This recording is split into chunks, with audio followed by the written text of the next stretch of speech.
வணக்கம் சலோமு. திண்டுக்கல் மாவட்டம் மேற்கு தொடர்ச்சி மலையில் உள்ளது கொடைக்கானல். கொடைக்கானல் நகர் மற்றும் ஒன்றிய பகுதிகள், கீழ்மலை மற்றும் மேல்மலை பகுதிகளில் அதிக அளவு விவசாயம் நடைபெற்று வருகிறது.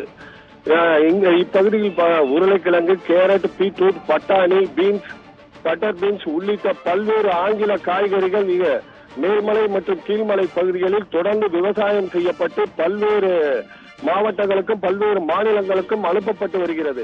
இந்நிலையில் கடந்த சில வருடங்களாகவே கொடைக்கானல் மேல்மலை பகுதிகளில் காட்டுப்பன்றி மற்றும் குரங்குகளின் அட்டகாசம் அதிகரித்துள்ளது.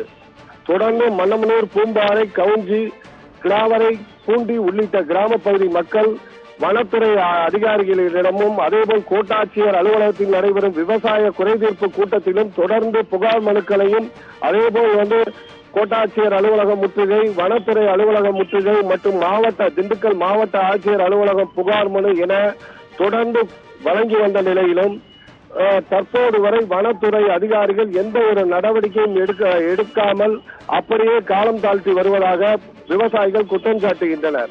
தொடர்ந்து இரவு நேரத்தில் ஒவ்வொரு விவசாய நிலத்திற்குள்ளும் 10க்கும் மேற்பட்ட பன்றிகள் வந்து விவசாயத்தை முற்றிலும் அளிப்பதால் ஒவ்வொரு விவசாயிகளும் பல லட்சம் ரூபாய் இழப்பு ஏற்படுகிறது. அந்த இழப்பை சரிகட்டுவதற்கு மீண்டும் கடன் வாங்கும் சூழ்நிலை உள்ளது.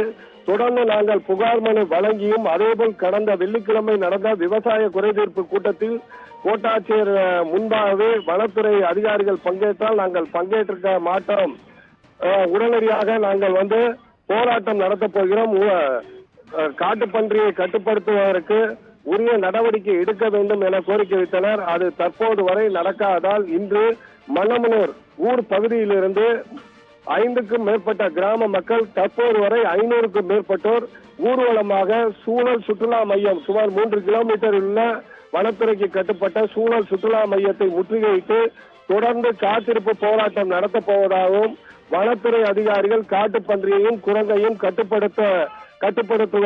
கட்டுப்படுத்தினால் மட்டுமே எங்களது போராட்டம் நிறுத்தப்படும். அதுவரை விவசாயிகளின் வாழ்வாதாரம் பாதிக்காத வகையில் வனத்துறை மற்றும் மாவட்ட ஆட்சியர் நடவடிக்கை எடுத்தால் மட்டும் நாங்கள் போராட்டத்தை கைவிடுவோம் என கூறி காத்திருப்பு போராட்டத்தில் தற்போது ஈடுபட்டு வருகின்றனர். சலோமி.